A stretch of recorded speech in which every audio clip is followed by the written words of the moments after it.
안식일을 주신 아버지 하나님 감사합니다. 세상이 여전히 전쟁 소식이 그치지 않고 코로나도 잦아지지 않았지만, 그리고 우리 삶의 우환도 여전하지만 저희를 평안한 가운데로 시간의 지성소로 불러주신 하나님 은혜에 감사를 드립니다. 이 시간 예배로 화면 앞에 앉아있는 성도님들 마음을 잘 준비시켜 주셔서 이제 주님께서 보내주신 귀한 종을 통하여 적절한 주의 말씀이 쏟아질 때 감사한 마음으로 달게 받게 하시고, 그 은혜로 평안한 안식일 밤을 맞이하도록 인도하여 주시옵소서. 우리가 어디 있든지 그리스도의 사랑의 끈으로 한 가족으로 비끌어 매주신 은혜에 감사하며, 고마우신 우리 주님 예수님의 이름으로 감사기도 드립니다. 아멘.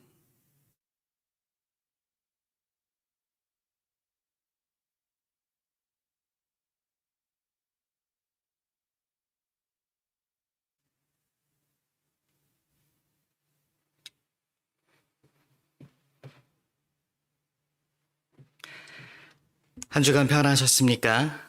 행복한 안식일이 우리 영상을 함께 시청하시는, 함께 말씀을 나누는 우리 모든 삼육서울병원교회 성도님 여러분께 임하기를 간절히 기도합니다. 오늘은 누가복음 23장 39절에서 43절까지 있는 말씀을 함께 살펴보기를 원합니다. 누가복음 23장입니다. 우리가 익히 아는 골고다상의 내용입니다. 제가 읽어드리겠습니다. 달린 행악자 중 하나는 비방하여 가로되 내가 그리스도가 아니냐, 너와 우리를 구원하라 하되, 하나는 그 사람을 꾸짖어 가로되 내가 동일한 정죄를 받고서도 하나님을 두려워 아니하느냐, 우리는 우리의 행할 일에 상당한 보응을 받는 것이니 이에 당연하거니와 이 사람의 행한 것은 옳지 않은 것이 없느니라 하고, 가로되 예수여 당신의 나라에 임하실 때에 나를 생각하소서 하니, 예수께서 이르시되 내가 진실로 내게 이르노니 오늘 내가 나와 함께 낙원에 있으리라 하시니라. 아멘. 오늘 저는 여러분들과 십자가를 위로하는 한 줄기 빛이라는 제목으로 함께 말씀 나누기를 원합니다.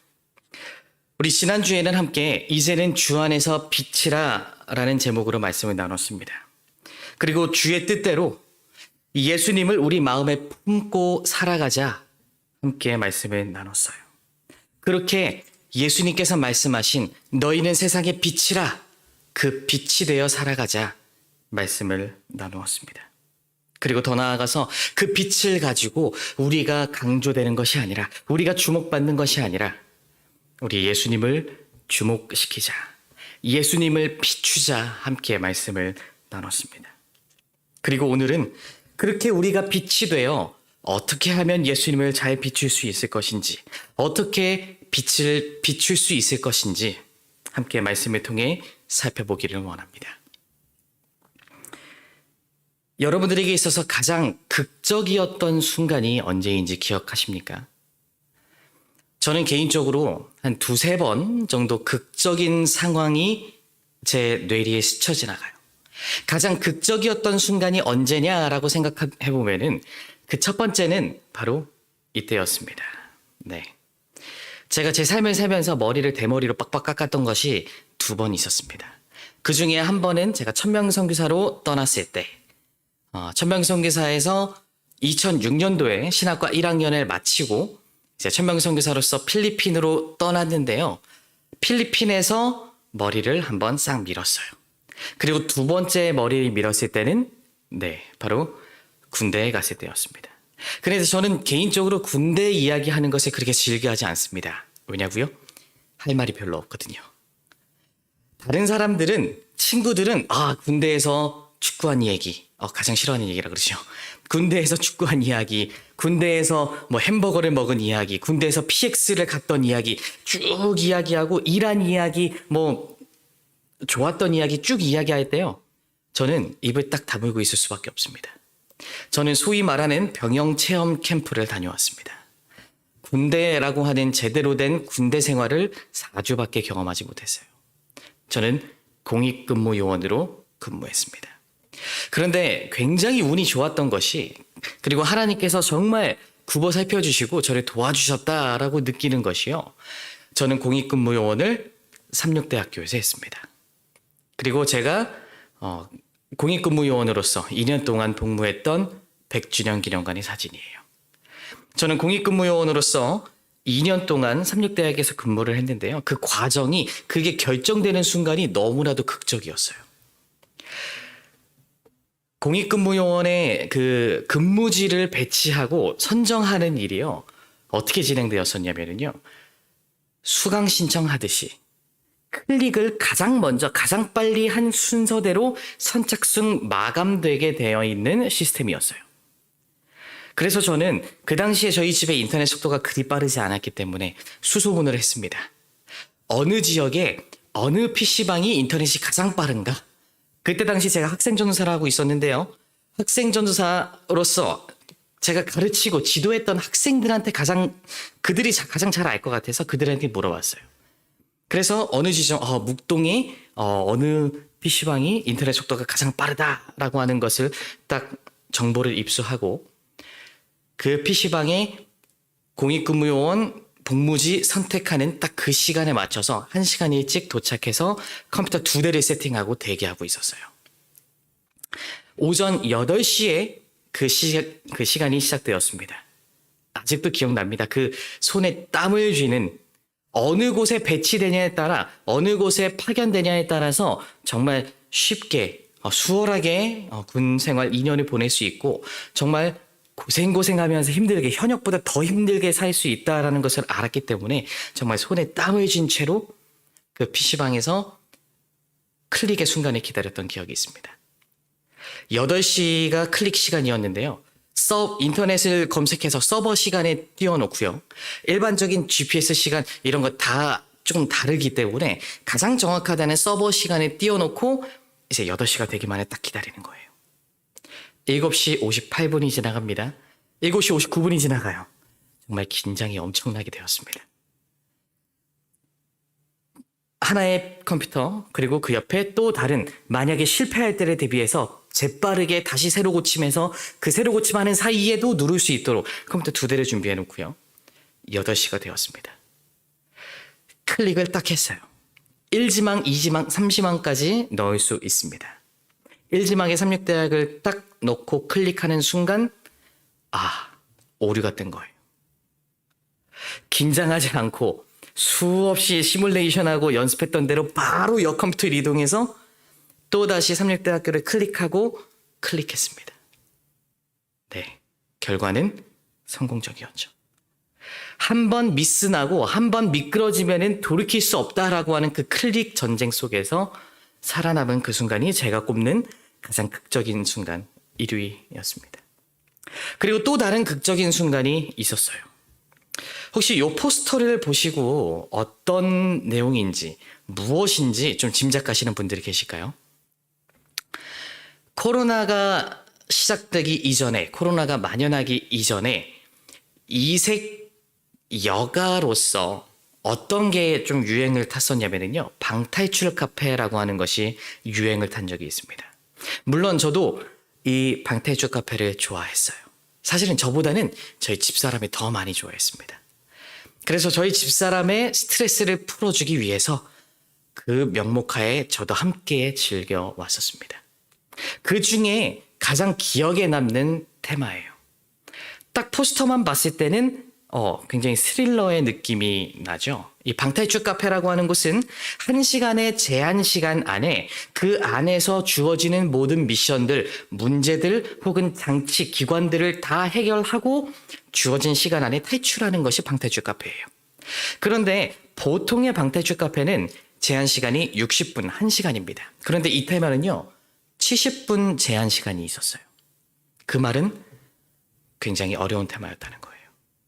그리고 성공률이 일반인들, 매니아들을 제외한 일반인들의 성공률이 불과 20%밖에 되지 않는 아주 어려운 테마였습니다.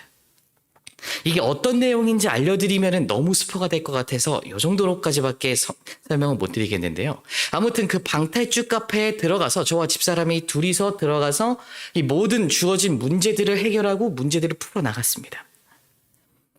순조롭게 잘 진행이 되고 있는 것 같았어요. 그런데 마지막인 것 같았던 문제를 딱 풀고 나니까요. 방이 갑자기 하나 더 나오는 거예요. 마지막이 아니었던 거였죠. 남은 시간이 제 기억으로 한 5분에서 3분 그 정도밖에 시간이 안 남았었어요. 딱 그 문을 그 마지막 자물쇠를 풀고 나서 성공했다. 역시 우리는 잘해. 깰 수 있어. 라는 자신감으로 딱 문을 열었는데 끝났겠거니 열었는데 방이 하나 더 나온 상황이었죠.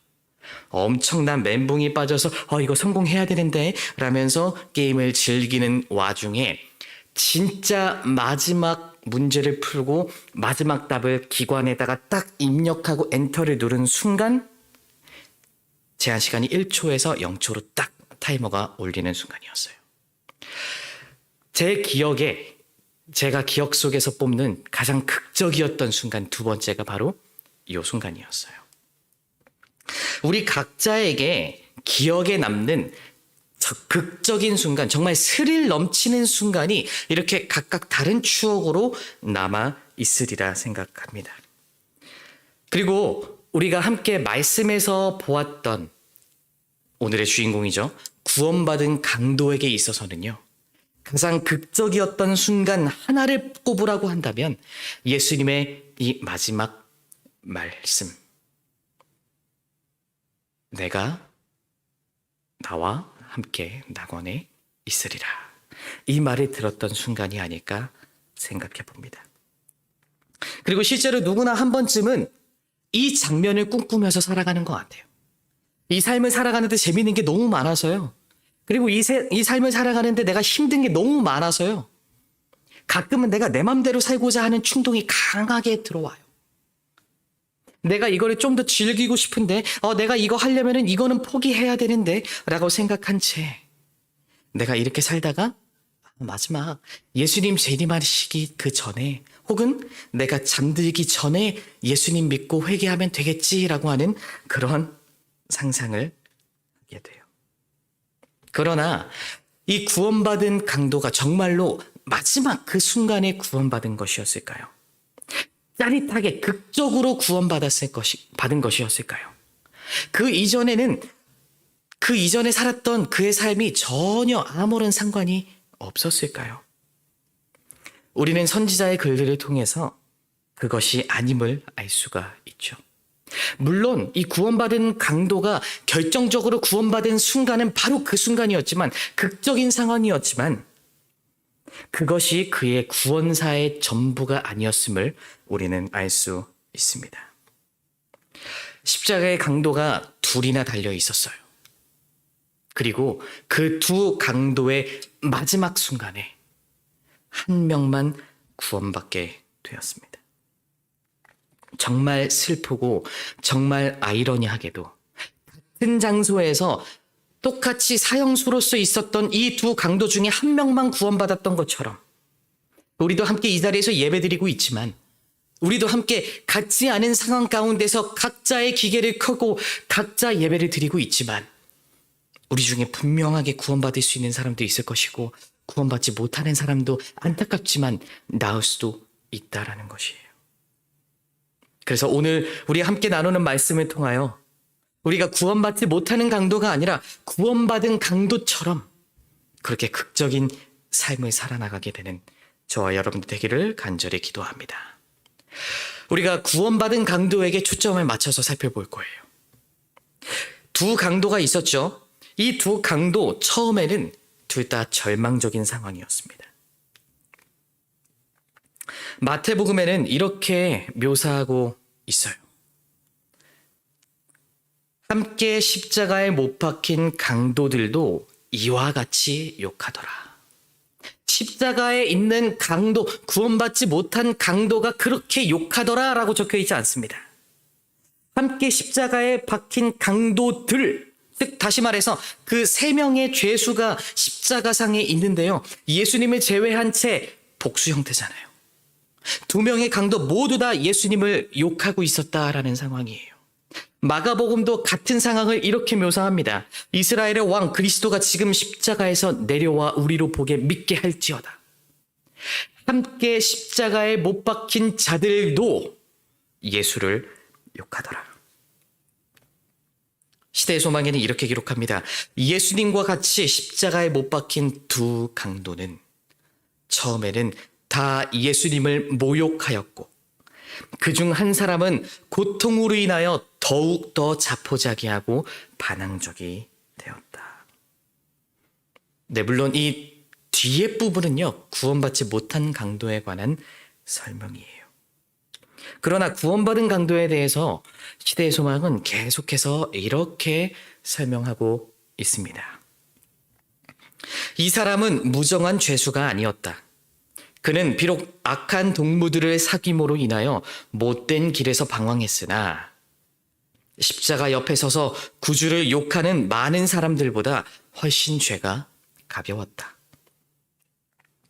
그는 전에 예수님을 보았고 그분의 말씀도 들었다.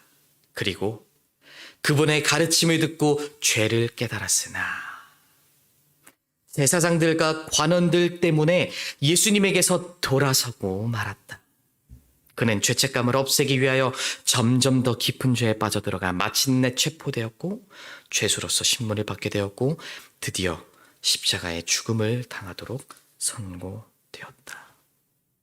이 구원받은 강도는요, 구원받지 못한 강도와는 조금 다른 삶을 살아왔었습니다. 그는 분명하게 이전에 예수님을 만났던 적이 있고요. 예수님의 가르침을 맛보았던 적이 있었습니다. 그렇게 죄를 깨닫고 회개한 상태에 이르렀어요. 그러나 이 사람이 말씀에서부터 떠나간 결정적인 이유가 있었는데요. 예수님께로부터 떠나간 이유가 있었는데요. 그것은 바로 제사장들과 관원들 때문이었다라고 선지자는 기록하고 있어요. 오늘날로 조금 자극적으로 바꿔서 이야기해 볼까요? 목회자들과 장로들과 집사들과 성도들 때문에 예수님께로부터 돌아서고 말았다. 우리는 이런 교인들이 되지 않도록 조심해야 합니다. 저부터가 이런 목회자가 되지 않도록 얼마나 기도하는지 모르겠습니다. 어떤 사람이 목회자를 보고 장로를 보고 장로님을 보고 집사님을 보고 그 모습을 보고 진리를 거부한다면 그 죄가 하늘에서 얼마나 클까요? 우리의 생각 때문에, 우리의 말 한마디 때문에, 우리의 행동, 우리의 사고, 우리의 아무렇지도 않은 툭툭 내뱉는 말 한마디, 우리의 행동들 때문에, 그 사소한 것 하나하나 때문에 사람들이 우리를 보고 주의 빛을 거절할 수 있다는 사실을 꼭 기억하게 되는 저와 여러분들 되기를 간절히 바랍니다. 우리는 우리가 받은 빛으로서 우리 속에 내재되어 있는, 우리 속에 모이게 되는 예수님을 품는 그 상황으로서 예수님을 빛을 밝히 비춰야지 그 빛을 보는 것을 가로막는 사람들이 되지 않기를 간절히 희망합니다. 구원받은 강도에게로 돌아가 보겠습니다. 그는 재판장에서 골고다까지 그 죽음의 길을 예수님과 함께 걸었습니다. 빌라도의 법정에서 예수님께 선고된 무죄 선고를 3번이나 들었어요. 현장에는 물론 예수님께 사형을 선고하라는 그런 외침이 강력했지만 요한과 마리아를 비롯한 예수님을 따르는 무리들도 묵묵히 그 자리에 지키고 있었어요. 눈물을 흘려가면서 함께 따라가고 있었어요. 그리고 그들 중에는 예수님을 만난 이야기, 예수님을 통해서 변화된 이야기, 그런 간증들이 쭉 흘러나왔을 거예요. 그런 이야기들도 야유와 지시와 질타, 그리고 예수님을 향한 모욕 가운데서 이 구원받은 강도는 똑똑히 들을 수 있었을 겁니다. 털 깎는 자 앞에서 양처럼 순순히 목 박히시는 예수님을 보았어요. 행악자였던 동료가 내가 하나님의 아들이냐? 나를 구원하라! 그렇게 비방하고 조롱할 때는 오히려 그 사람을 꾸짖고 연민과 동정의 눈으로서 바라보시는 예수님의 눈을 바라보았습니다. 그리고 최종적으로 이 구원받은 강도가 결심하게 된 계기, 예수님께서 하시는 말씀을 들었을 것입니다. 저들의 죄를 사하여 주옵소서. 자기의 하는 일을 알지 못함이니이다. 차라리 내가 저주를 받아서 저들의 죄가 씻어질 수 있다면 차라리 제가 저주를 받겠습니다 라고 울부짖던 그 예수님의 호소를 들었을 거예요. 그러면서 이 구원받은 강도는 과거에 예수님의 말씀을 들었던 것들이 쭉 뇌리를 스쳐 지나갔을 것입니다. 예수님께 배웠던 그 순간들이 스쳐 지나갔을 거예요. 그리고 마침내 결심을 하게 되죠. 누가복음 23장 40절에는 이렇게 기록합니다. 하나는 그 사람을 꾸짖어 가로되 내가 동일한 범죄를 받고서도 하나님을 두려워 아니하느냐. 하나님의 정죄를 두려워하기 시작했어요. 성령의 부르심에, 성령의 울림에 반응하기 시작했습니다. 그리고 계속해서 이렇게 이야기하죠. 우리는 우리의 행한 일에 상당한 보응을 받는 것이니 우리는 솔직히 이렇게 죽어도 싸잖아. 우리는 잘한 게 없잖아. 그런데 저 사람은 잘못한 게 없으셔. 사람들이 가장 힘들어하는 것 중에 하나가 자기 자신의 잘못을 인정하는 것이에요. 구원받은 강도는요, 자기가 죄인이라는 사실을 인정했습니다. 내가 잘못되었다라는 사실을 인정했어요. 많은 사람들이 성경에서 말하는 성악설을 믿지 않습니다. 우리가 죄인으로 태어났기에 죄를 지을 수밖에 없다라는 사실을 부정하려고 해요. 그래서 내가 살면서 내가 잘하면, 내가 선행을 많이 하면 된 거 아니냐 이렇게 이야기합니다.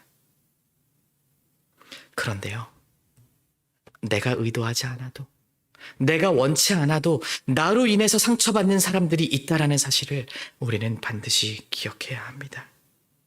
내가 의도하지 않아도 나로 인해서 예수님께로부터 멀어지는 사람들이 있다는 사실을 우리는 인정해야 해요. 사단은 우리의 시선을 다른 사람들에게로 계속 돌리기를 원합니다. 저 사람들은요, 나보다 더 하잖아요. 왜 저만 갖고 그래요?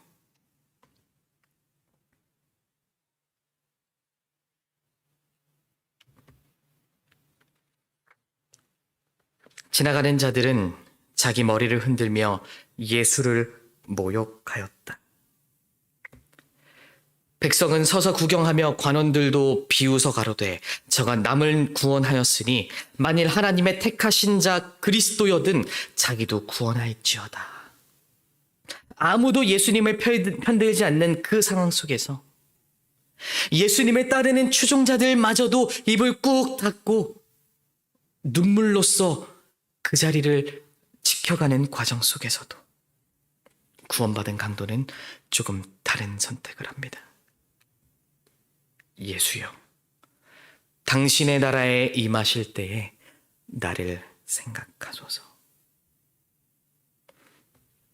교회 증언 2권에는 이렇게 기록합니다. 88페이지입니다. 하늘을 얻는 것은 모든 것을 얻는 것이고 하늘을 잃는 것은 모든 것을 잃는 것이다.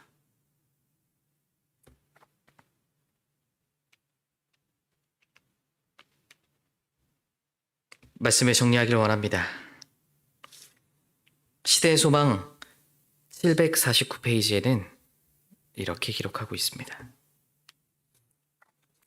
십자가 위에서 고통당하시는 예수님께 한 줄기 위안의 빛이 비추었다. 그것은 회개하는 강도의 기도였다. 십자가상에 고통당하시는 예수님께 한 줄기 위안의 빛이 비추었다. 그것은 회개하는 강도의 기도였다. 우리가 가진 빛으로 예수님을 비출 수 있는 방법은요. 우리의 빛이 예수님께로 향하게 할 수 있는 방법은요. 바로 우리의 죄를 회개하는 것입니다. 우리가 다시 한번 예수님께로 돌아가는 거예요. 그게 예수님께 비춰진 한 줄기 빛이었고요. 그리고 예수님을 위로하는 한 줄기 빛이었습니다. 우리가 우리의 죄를 회개할 때 예수님의 십자가 위로 빛이 비추인다는 사실, 그리고 우리의 회개가 예수님께 십자가에 위로를 줄 수 있다는 사실. 치료봉사에는 이렇게 기록합니다. 우리가 세속적인 축복을 위해 기도할 때 우리의 기도의 응답은 지체될 수 있으나, 그러나 죄로부터 응답을 위해 드리는 기도는 지체되는 일이 없다. 바울 선생님의 마지막 간증을 읽어드리고 오늘 말씀 마치겠습니다. 가라사대 내가 은혜 베풀 때에 너를 듣고 구원의 날에 너를 도왔다 하셨으니 보라 지금은 은혜 받을 만한 때요 보라 지금은 구원의 날이로다. 우리가 십자가상에 예수님을 위로할 수 있는 빛을 발할 수 있는 시간은 바로 지금입니다. 이 안식일이 우리의 회개의 안식일이 될 수 있도록 하나님께 매달리시기를 바랍니다. 이 시간이 우리가 다시 한번 예수님께 돌아갈 수 있는 발걸음의 시작이 될 수 있도록 하나님께 매달리시는 이 시간이 되기를 간절히 바라면서 오늘 말씀 마치겠습니다. 기도하겠습니다. 하늘에 계신 아버지 하나님, 이 안식일을 우리에게 허락하여 주시니 감사합니다. 그리고 말씀을 통해서 우리에게 다시 한번 회개하라 말씀하여 주시니 감사합니다. 우리가 십자가의 강도처럼 구원에 이르는 회개를 고백하는 시간 될 수 있도록 도와주시고, 우리의 회개로 말미암아 십자가에 달리신 예수님을 자그마하게라도 위로하는 시간 될 수 있도록 도와주시기를 예수님의 이름으로 간절히 기도합니다. 아멘.